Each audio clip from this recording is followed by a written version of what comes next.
کہ جو ہی شاہ محمود قریشی کی رہائی ہوگی ساتھ ہی ان پر غداری کے سرٹیفکیٹ اور غداری کے تمغے ملنے شروع ہو جائیں گے. ان کو عاصم منیر کا ساتھی ڈکلیئر کر دیا جائے گا.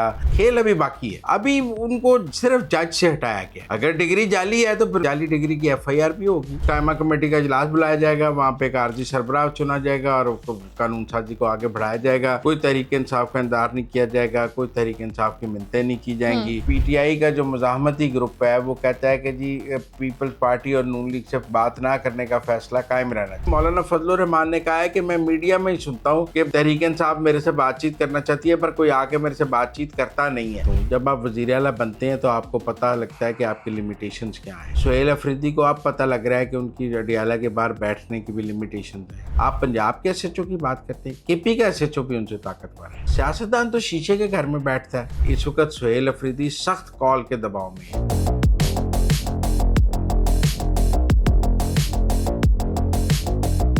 السلام علیکم. مزمل سہروردی آفیشیل یوٹیوب چینل کے ساتھ میں ہوں آپ کی میزبان اقرار ریاض. ہمارے ساتھ موجود ہے مزمل سہروردی. السلام علیکم, کیا حال ہے آپ کا؟ وعلیکم السلام, بالکل ٹھیک. آپ سنائیں کیسی طبیعت ہے آپ کی؟ میں ٹھیک, اللہ پاک کا شکر ہے. سر آپ 9 مئی کرتے رہتے تھے, سزائیں ہوں گی, سزاؤں کا مہینہ ہوگا, فیصلے کر لیے گئے ہیں, اب کوئی نہیں بچے گا. تو ہم دیکھ رہے ہیں پیدر پہ فیصلے آ رہے ہیں. ایک اور فیصلہ آج آیا ہے. انسداد دہشت گردی عدالت نے 9 مئی جلاؤ گھراؤ کے ایک اور مقدمے میں یاسمین راشد سمیت دیگر رہنماؤں کو پی ٹی آئی کے 10 سال قید کی سزا سنائی ہے. لیکن when it comes to Shah Mahmood Qureshi صاحب تو ان کو بری کر دیا گیا. وجہ کیا ہے یہ کہا جا رہا ہے, ذرائع کا یہ کہنا ہے کہ ان پر نوازش ہو رہی ہے. دیکھیں, میرے خیال میں شاہ محمود قریشی صاحب پہ نوازش تو ضرور ہو رہی ہے کہ ان کو بری کیا جا رہا ہے, اور خاص مہربانی ہے ان کی بریت پروسیکیوشن کا کمزور ان کے خلاف کیس بنانا, پروسیکیوشن ان کے خلاف کیس ثابت نہیں کر سکی اور ان کی بریت ہو گئی. یا آپ اس کو اسٹیبلشمنٹ کی مہربانی کہہ لیں کہ وہ اسٹیبلشمنٹ کی مہربانی سے بری ہو گئے. لیکن دیکھنا یہ پڑے گا کہ اس بریت کا شاہ محمود قریشی کو کیا فائدہ ہے.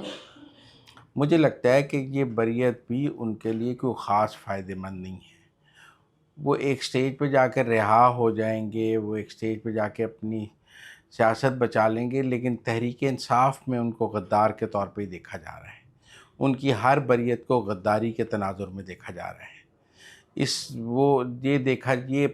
میں نے یہ آپ کو بتا رہا ہوں کہ علیمہ خان, سلمان اکرم راجہ اور جتنا مزاحمتی گروپ ہے وہ سمجھ رہا ہے کہ شاہ محمود قریشی کی اسٹیبلشمنٹ سے ڈیل ہو گئی ہے. وہ اس ڈیل کے تحت بری ہو رہے ہیں اور اس ڈیل میں ان کا تحریک انصاف کو ٹیک اوور کرنا شامل ہے. یہ ایسا سوچتی ہے تحریک انصاف کا مزاحمتی گروپ, اور وہ سمجھتے ہیں کہ انہوں نے شاہ محمود قریشی کو ناکام بنانا ہے, انہوں نے شاہ محمود قریشی کو غدار ڈکلیئر کرنا ہے. اس لیے میں سمجھتا ہوں کہ جو ہی شاہ محمود قریشی کی رہائی ہوگی ساتھ ہی ان پر غداری کے سرٹیفکیٹ اور غداری کے تمغے ملنے شروع ہو جائیں گے.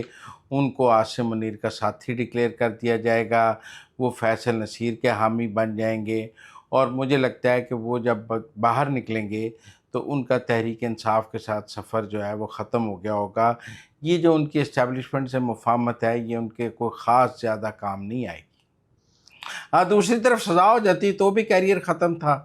اس طرح بری ہو کر بھی تحریک انصاف میں کیریئر ختم ہے.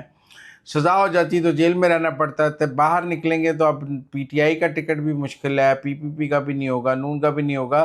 تو ایک سیاسی وہ جیل کے بھنور سے نکل کر سیاسی بھنور میں پھنس جائیں گے. میرا اندازہ ہے ان کو جیل سے نکل کر مجھے ان کا روشن اور تابناک سیاسی کیریئر نظر نہیں آ رہا.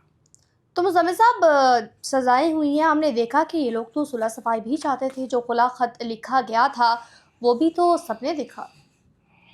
نہیں, اب نیا کھلا خط آ گیا ہے جیل سے, اور اس نئے کھلے خط میں انہوں نے کہا ہے کہ گزشتہ 3 سال 8 ماہ سے پاکستان شدید بحرانوں کا شکار ہے, آگے نہیں بڑھ رہا, ہر محب وطن کی ذمہ داری ہے ملک کے لیے سوچے. اور انہوں نے کہا ہم کوٹ لکھپت جیل میں مقید پاکستان تحریک انصاف کے مرکزی رہنما سمجھتے ہیں کہ ہر سطح پر گفت و شنید واحد راستہ ہے جو بالعموم پاکستان کو جو ہے بھنور سے نکال سکتا ہے. اسی لیے انہوں نے کہا ہم نے 1 جولائی 2025 کو بھی ایک مراسلہ لکھا تھا. اب یہ کام پاکستان عمران خان اور تحریک تحفظ آئین کو یہ ذمہ داری تحریک تحفظ آئین کو ذمہ داری سونپ دی ہے. تو ہم تحریک تحفظ آئین کو کہتے ہیں کہ وہ ہم سے مشاورت کرے اور محمود خان نچکزئی اور علامہ راجہ ناصر بعد جو ہیں وہ مذاکرات کا دروازہ کھولیں۔ یہ خط لکھا ہے شاہ محمود قریشی نے، اعجاز چودھری نے اور میاں محمود رشید نے اور عمر سرفراز چیمہ نے۔ اب ان میں ڈاکٹر یاسمین راشد، اعجاز چودھری اور محمود رشید اور عمر سرفراز چیمہ کو تو 10 سال آج قید ہو گئی ہے اور شاہ محمود قریشی صاحب بری ہو گئے ہیں، لیکن خط مشترکہ ان سب نے لکھا ہے۔ لیکن میں سمجھتا ہوں کہ یہ لوگ پہلے بھی کہہ رہے تھے مفاہمت ہونی چاہیے، عمران خان نے ان کا مفاہمت کا آئیڈیا مسترد کر دیا تھا۔ آج بھی ان کے مفاہمت کے آئیڈیا کو کوئی پذیرائی حاصل نہیں ہے۔ مفاہمت کرنا چاہتے ہیں فواد چودھری، عمران اسماعیل، محمود مولوی اور دوسرے لوگ، لیکن عمران خان ان کو اون نہیں کرتا۔ کوئی بھی مفاہمت تب تک کامیاب نہیں ہوگی جب تک اس مفاہمت کو عمران خان اون نہیں کرے گا۔ ابھی تک تو عمران خان کسی مفاہمت کو اون نہیں کر رہا اور وہ ان کے اس کھلے خط کو بھی اون نہیں کر رہا، تو لہذا میرا خیال ہے کہ فی الحال تو یہ پچھلے کھلے خط کی طرح یہ کھلا خط بھی ردی کی ٹوکری میں ہی جائے گا۔ مزدل صاحب، ایک بات پوچھنا چاہوں گی آپ سے کہ فیلڈ مارشل حافظ سید عاصم منیر صاحب جو ہے وہ لیبیا کے دورے پر ہے، اہم ملاقاتیں سر ہم نے ان کے ساتھ دیکھا، ڈی جی سی میجر جنرل فیصل نصیر صاحب بھی موجود ہیں، تو ان کو ساتھ لے کر جانے سے کیا پریڈکٹ کیا جا رہا ہے؟ دیکھیں وہ پہلے بھی سرکاری دوروں میں ساتھ ہیں، اب یہ غلطی سے اس دفعہ ان کی نا ایک آفیشیل ڈیلیگیشن میں وہ بیٹھے ہیں اور ان کی تصویر آئی ہے لیبیا میں، وہ فیلڈ مارشل عاصم منیر کے ساتھ ہیں۔ یہ وہ پہلے امریکہ میں بھی گئے ہیں، وہ اور بھی بیرونی دوروں میں ساتھ رہے ہیں، یہ پہلی دفعہ نہیں ہے کہ وہ کسی بیرونی دورے میں فیلڈ مارشل عاصم منیر کے ساتھ ہیں، بلکہ جو ٹرمپ کے ساتھ بریک تھرو ہوا تھا اس میں فیصل نصیر کا کافی کلیدی کردار تھا، اور پھر جو ساری کرپٹو والا کھیل ہے اس میں بھی فیصل نصیر صاحب کا بہت وائٹل رول ہے ان کا۔ لیکن ہمارے بہت سارے دوست جو یہ کہہ رہے تھے کہ جی فیصل نصیر آؤٹ ہو گیا ہے، فیصل نصیر آؤٹ ہو گیا ہے، اب فیصل نصیر کی اننگ ختم ہو رہی ہے، وہ دیکھ لیں کہ وہ آج فیلڈ مارشل عاصم منیر کے ساتھ ہیں سرکاری دورے میں، ان کی پرسنل ٹیم کا حصہ ہیں، ان کو ابھی بھی فیلڈ مارشل عاصم منیر کا اعتماد حاصل ہے۔ لہذا وہ لوگ جو ہم کو یہ سنا رہے تھے کہ جی ان کی اننگ ختم ہو گئی ہے، یا بہت سارے لوگ یہ کہتے ہیں کہ جی ان کی اور ڈی جی ایم آئی کی لڑائی بہت بڑھ گئی ہے، ان کی اور ڈی جی آئی کی لڑائی بہت بڑھ گئی ہے، جو اس طرح کی فرضی کہانیاں سناتے ہیں ان کے لیے یہ تصویر ایک پیغام ہو سکتی ہے، اور وہ فرضی کہانیاں جو لوگ سنتے ہیں ان کے لیے یہ تصویر ایک پیغام ہو سکتی ہے کہ وہ تمام فرضی کہانیاں جھوٹ ہیں، اور وہ فیلڈ مارشل عاصم منیر کی کور ٹیم کا بھی حصہ ہیں اور ان کے ساتھ بیرونی دورے پہ موجود ہیں۔ کہ باقی ہمارے لیے تو کوئی خبر نہیں ہے، لیکن ان لوگوں کے پروپیگنڈے کا یہ ضرور جواب ہو سکتا ہے۔ تو مزمل صاحب، جسٹس طارق محمود جہانگیری کی ہم بات کریں تو ان کو ڈی نوٹیفائی کر دیا گیا، رات 12 بجے نوٹیفیکیشن ہوا، صدر نے منظوری دی، اتنی بھی کیا جلدی تھی؟ نہیں جی، جلدی تو بہت تھی، اگلے دن وہ اسٹے لے لیتے، ڈی نوٹیفائی نہ ہوتے، وہ جا کر کسی عدالت سے اسٹے لے لیتے تو کیا ہوتا۔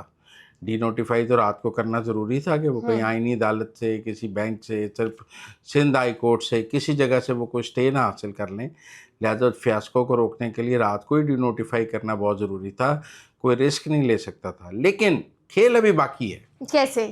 ابھی ان کو صرف جج سے ہٹایا گیا ہے۔ دیکھیں کھیل یہ بھی تو ہو سکتا ہے کہ اب جو کراچی یونیورسٹی جس کی ڈگری ہے وہ جہانگیری صاحب کے خلاف جعلی ڈگری کا ایف آئی آر درج کرا دے۔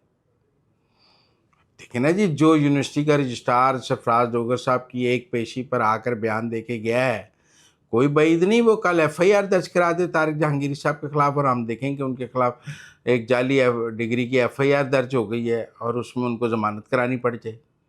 اگر ڈگری جعلی ہے تو پھر جعلی ڈگری کی ایف آئی آر بھی ہوگی۔ مجھے نہیں لگتا کہ دیکھیں مظاہر علی نقوی صاحب کی دفعہ ہم نے یہ دیکھا کہ جب ان کو جج سے ہٹا دیا گیا تو اس کے بعد ان کے خلاف کوئی فوجداری کارروائی نہیں ہوئی۔ جس گھر کے الزام میں ہٹایا گیا وہ آج تک اسی گھر میں رہتے ہیں، کوئی نیب نے کارروائی نہیں کی، ایف آئی اے نے کارروائی نہیں کی، ایف بی آر نے کارروائی نہیں کی، بگال اتھے مک گئی۔ کیا طارق جہانگیری کو ڈی نوٹیفائی کرنے کے بعد بات ختم ہو گئی ہے جیسے مظاہر علی نقوی کی ختم ہو گئی تھی، جیسے اعجاز الاحسن کی ختم ہو گئی تھی، یا بات ابھی شروع ہوئی ہے؟ یہ ایک سوال ہے۔ بہت سارے لوگوں کا خیال ہے کہ مقصد صرف انہیں جج سے ہٹانا تھا۔ میری رائے میں بات اس بار زیادہ سنگین ہے اور انہیں جج سے ہٹانے سے آگے بھی کارروائی ہوگی۔ میرے خیال میں ان کے خلاف فوجداری کارروائی ہوگی، کھیل ابھی ختم نہیں ہوا۔ تو مزمل صاحب، کیا طارق محمود جہانگیری کی بطور جج برخواستگی کے بعد ان کی سپریم جوڈیشل کاؤنسل میں چیف جسٹس کے خلاف شکایت بھی خارج ہو جائے گی؟ نہیں، سپریم جوڈیشل کونسل میں تو ایک عام آدمی کی درخواست بھی سنی جاتی ہے شکایت.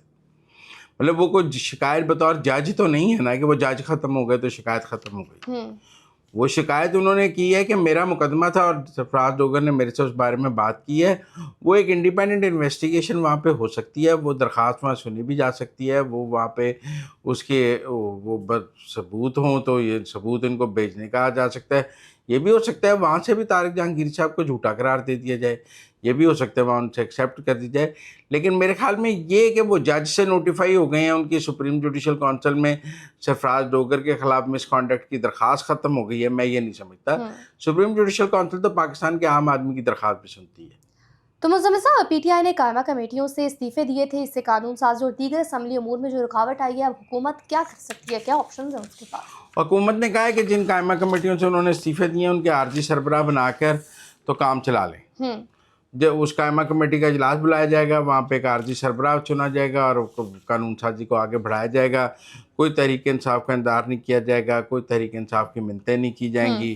اور حکمت عملی یہی ہے کہ جہاں اپوزیشن کا چیئرمین موجود نہ ہو وہاں کمیٹیوں کی صدارت عارضی سربراہ کریں گے. پارلیمانی ذرائع کے متبادل ارکان کو بھی قائمہ کمیٹیوں میں شامل کرنے کی تجویز زیر غور ہے. اس لیے میرے خیال میں کوئی پی ٹی آئی کو منا کر واپس لانے کا کوئی آئیڈیا اب زیر غور نہیں ہے. اب متبادل طریقے سے نظام چلانے کا آئیڈیا زیر غور ہے. اور یہ یعنی پی ٹی ہر آئی کے آپشن ہے ان کے پاس، حکومت کے کام رکیں گے نہیں، آپ جو مرضی کر لیں. اب وہ اپنا کام چلانے پر مصر ہیں. وہ ماضی میں ایسے ہوتا تھا کہ آپ اپوزیشن کو مناتے تھے، آپ ان سے بات کرتے تھے، لیکن میرا خیال ہے اس بار کوئی بات نہ کرنے کا فیصلہ اٹل ہے. اس لیے متبادل طریقے سے کام چلانے کا فیصلہ کیا ہے، سینٹ میں بھی اور قومی اسمبلی میں بھی. اب اس بار منتیں نہیں کی جائیں گی، نہ کام روکا جائے گا. مزمل صاحب، یہ کیا معاملہ ہے؟ یہ شفٹ کیوں آیا ہے کہ ہم نے دیکھا پہلے قومی کانفرنس میں پاکستان پیپلز پارٹی کو بلانے کا فیصلہ کیا گیا، بعد میں نہ بلانے کا، تو وجہ کیا بنی؟ دیکھیں یہ بڑی بات ہے. پہلی جو قومی کانفرنس کی لسٹ آئی اس میں یہ کہا گیا کہ ہم پیپلز پارٹی کو بلائیں گے. اب ایک دن پہلے کہا گیا ہے پیپلز پارٹی کو نہیں بلائیں گے. دیکھیں پیپلز پارٹی نے یہ نہیں کہا کہ ہم نہیں جائیں گے. پیپلز پارٹی خاموشی سے دعوت نامے کا انتظار کر رہی تھی. اور اب میرے خیال میں یہ جو پی ٹی آئی میں مزاحمتی گروپ ہے انہوں نے کہا ہوگا کہ آپ پیپلز پارٹی کو کیوں بلا رہے ہیں. دیکھیں نا، یہیں سے تو محمود خان اچکزئی اور راجہ ناصر عباس کی کمزوری ظاہر ہوتی ہے. ایک طرف وہ کہتے ہیں کہ ہمیں سب سے بات کرنے کا اختیار ہے، ہم گارنٹر ہیں، دوسری طرف وہ ایک دعوت نامہ دینے کا تو اختیار رکھتے نہیں ہیں، تو ان سے کیا بات کی جائے. اب دیکھیں نا، جو علم یہ جو انفارمیشن ہے وہ یہ ہے کہ جی پی ٹی آئی کا جو مزاحمتی گروپ ہے وہ کہتا ہے کہ جی پیپلز پارٹی اور نون لیگ سے بات نہ کرنے کا فیصلہ قائم رہنا چاہیے. بیشک جو پولیٹیکل لوگ ہیں وہ کہتے ہیں بات چیت کا راستہ کھولنا چاہیے. آپ دیکھیں جو اڈیالے جو کوٹ لکھپت جیل سے خط آیا ہے وہ بھی گفتگو کی بات کر رہا ہے، وہ بھی کہہ رہا ہے کہ بات چیت ہونی چاہیے. تو بات چیت سیاسی قوتوں سے ہی ہونی ہے نا. لیکن پی ٹی آئی کا جو اس وقت علیمہ خان گروپ ہے یا جو مزاحمتی گروپ ہے، جو اس وقت پی ٹی آئی پہ حاوی گروپ ہے، وہ بات چیت کے ایک طرف تو حکومت کا بھی بات چیت نہ کرنے کا فیصلہ ہے، دوسری طرف انہوں کا بھی یہی فیصلہ ہے. جب وہ پیپلز پارٹی کو دعوت دیتے، پیپلز پارٹی نہ آتی تو ہم سب آج کہتے ہیں کہ پیپلز پارٹی کو جانا چاہیے تھا. لیکن اب جب انہوں نے ابھی پچھلے دنوں مولانا فضل الرحمان نے کہا ہے کہ میں میڈیا میں ہی سنتا ہوں کہ تحریک انصاف میرے سے بات چیت کرنا چاہتی ہے پر کوئی آ کے میرے سے بات چیت کرتا نہیں ہے. تو اس لیے میرے خیال میں ایک پالیسی ہے پی ٹی آئی کی آئسولیشن کی.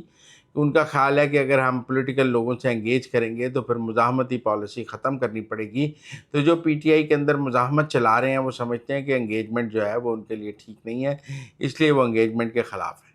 تو مزمل صاحب، سہیل آفریدی کیسے وزیر اعلیٰ ہیں کہ جو ایک پنجاب کے ایس ایچ او کو جواب بھی نہیں دے سکتے، آتے ہیں پریس کانفرنس کر کے چلے جاتے ہیں، تو یہ اپنے لیڈر کو، حقیقی لیڈر کو حقیقی آزادی کیسے دلوائیں گے؟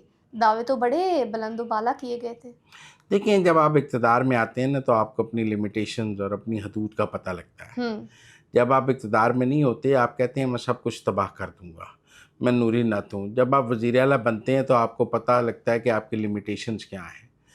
سہیل آفریدی کو اب پتہ لگ رہا ہے کہ ان کی اڈیالہ کے باہر بیٹھنے کی بھی لمیٹیشنز ہیں، ان کے اوپر ایف آئی آر کی بھی لمیٹیشنز ہیں، ان کا ایک ایس ایچ او سے وہ طاقتور نہیں ہے, انہیں ایک ایس ایچ او ان سے طاقتور ہے.